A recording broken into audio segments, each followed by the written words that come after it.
Hello everybody, welcome back to TechTube. I hope you all are doing great.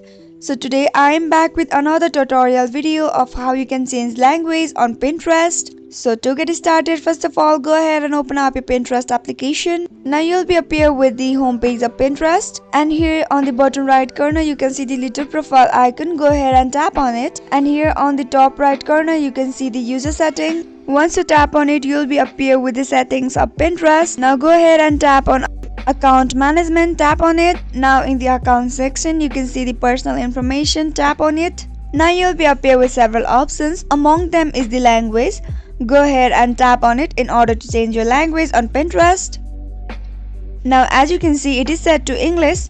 You can just select the language of your choice here and just simply tap on it. Doing so will successfully help you change language on Pinterest. So that's all guys, this is how it is easy and simple. If you found the video to be helpful and informative, go ahead and subscribe to our channel and also press the notification bell for more updates.